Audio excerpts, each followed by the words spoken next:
What happens when a billionaire returns to his hometown with cameras rolling, only to discover his father, the man who sacrificed everything to raise him, now sits on a stranger's porch with a dented tin bowl, begging for scraps while the whole town watches in stunned silence.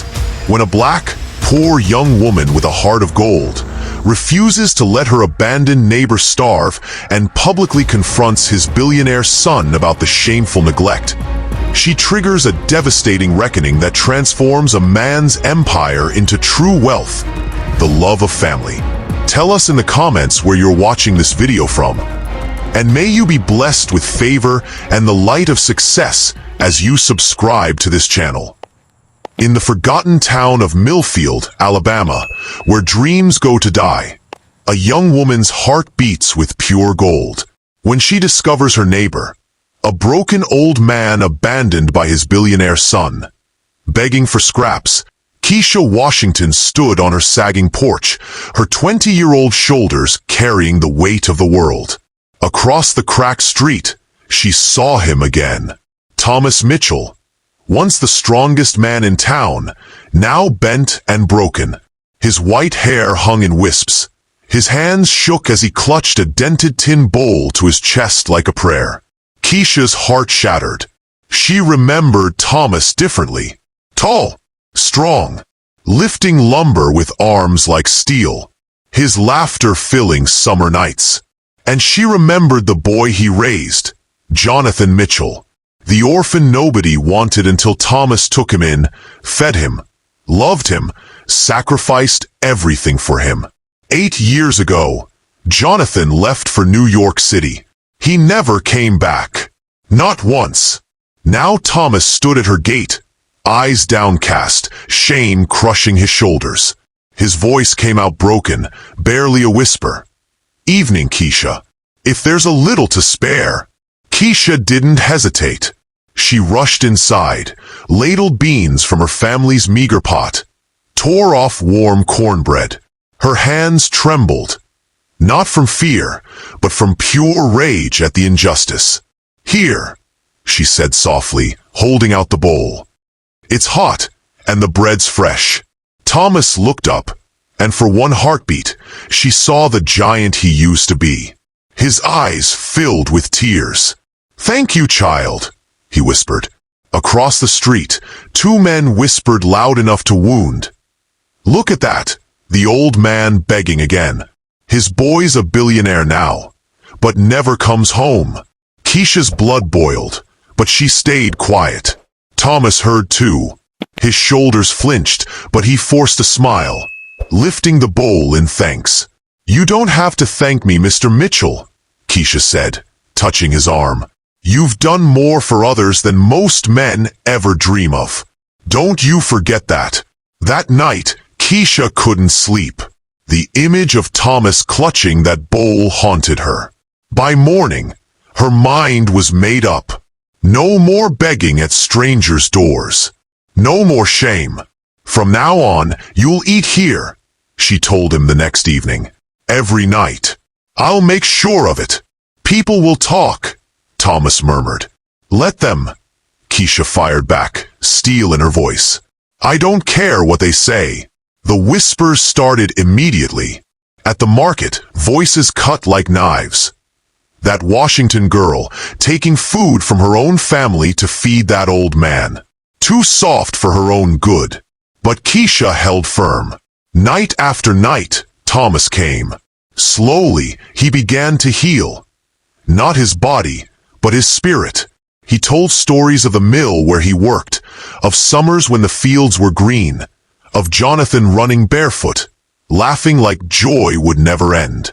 His eyes always grew distant when he spoke of Jonathan. The pain was too deep for words. Meanwhile, 3,000 miles away in Manhattan, Jonathan Mitchell stood on a rooftop terrace, champagne in hand, surrounded by New York's elite. Crystal glasses clinked. Cameras flashed. Success wrapped around him like expensive silk. His assistant approached with a phone. "Channel 8 wants you on the line." The producer's voice was smooth as honey. Mr. Mitchell, America knows your billions, but they don't know your journey. We want to tell your story, from dirt roads to digital empires. We'll film in the city, then travel to your hometown. Show where you began, how far you've come. Jonathan's throat tightened at the word hometown. For just a moment, he saw Thomas on that old porch waiting. But he pushed the image away. Yes, he said. That sounds perfect. He told himself Thomas was fine. The old man was tough. Always found a way. Probably still sitting on that porch, waiting for him to come home. The lie tasted bitter, but he swallowed it whole. 2 weeks later, the limousine rolled into Millfield like a black snake. Behind it, camera crews hungered for the perfect shot. The director rubbed his hands together. Small town, big dreams. America will eat this up. Jonathan stepped out into blazing sunlight, cameras rolling. He straightened his $1,000 suit, ready to sell his story to the world. Then he heard it, a spoon tapping against tin. Across the street, on a porch shaded by faded curtains, Kesha stood with a ladle in her hand. Beside her sat Thomas, white hair like cotton, face carved thin by years of want. He held that same dented bowl, trembling hands accepting charity from a stranger's daughter. Jonathan's heart stopped. The cameras caught it all. The shock on his face, the tremor in Thomas's hands, the quiet dignity of Kesha's kindness. From the crowd, voices carried. Ain't that Mitchell's boy? The rich one. Look at his daddy now, begging scraps while his son drinks champagne. The words hit Jonathan like bullets. He staggered, his polished world cracking like thin ice. Thomas looked up. Recognition dawned slowly, like sunrise breaking over ruins. For a moment, pride lifted his shoulders. The same pride that once carried a boy through hunger and hardship. Then shame pulled him down again. The silence stretched like a held breath. Then Kesha's voice cut through the air like a sword, raw and unrestrained. He starved himself to raise you, she cried, tears streaming down her cheeks. He gave up his own food so you could eat, his strength so you could stand tall, his life so you could have won. And where were you when he needed you? You left him to beg at strangers' doors. Her voice rose higher, powered by years of witnessing. Tell me, Jonathan Mitchell, is this what you call success? Your father with an empty bowl while you drink from crystal glasses in some tower? Look at him. Look at the man who carried you when you couldn't walk, who worked until his hands bled so you could learn your letters. The crowd murmured, voices building like a storm. Ungrateful. Forgot his roots. Shameful.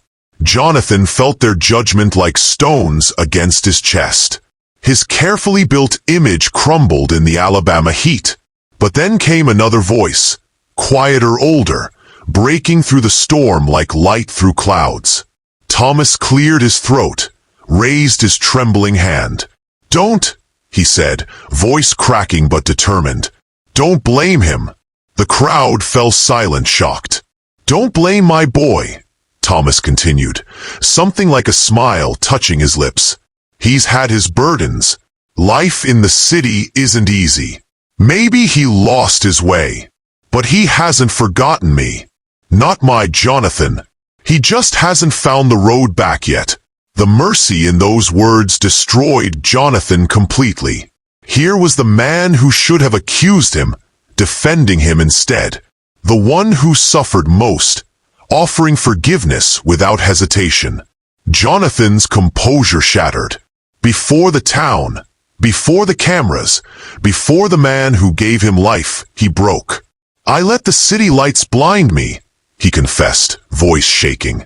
I let success drown out love. I forgot the one who gave me everything. His voice grew stronger. From this day, my father will never stand on a porch with an empty bowl again. He'll live under my roof, at my table. The world will know that Thomas Mitchell made me everything I am. Then Jonathan did something that shocked even himself. He knelt in the Alabama dust, his expensive suit forgotten, and took his father's weathered hand in both of his. "Forgive me, Dad," he whispered, tears falling like rain. "Forgive me for every year I stayed away." Thomas's hand trembled, but his smile was steady. The same smile he'd worn when Jonathan was a boy with scraped knees. His eyes softened, and with a gentle squeeze, he gave what had been waiting all along: complete forgiveness. Months passed. The empty headlines and hollow victories fell away. Jonathan worked with new purpose, making fewer speeches and more kept promises. When he brought Thomas home, it wasn't to a mansion filled with strangers, but to a house filled with love. At the long dining table, Thomas bowed his head in grace, not whispering for survival anymore, but for gratitude. Kesha was there too. Jonathan hadn't forgotten the young woman who stood firm, who fed Thomas when his own son had not. "You carried what I should have carried," he told her. "Let me repay that debt." Evenings weren't filled with parties now, but with something deeper: the simple laughter of shared meals and remembered stories. Jonathan looked down the table at Thomas, no longer hunched in shame, but sitting tall, eyes bright with peace. He understood now what wealth truly meant. Money could build towers, but not homes. Only love could build what lasted.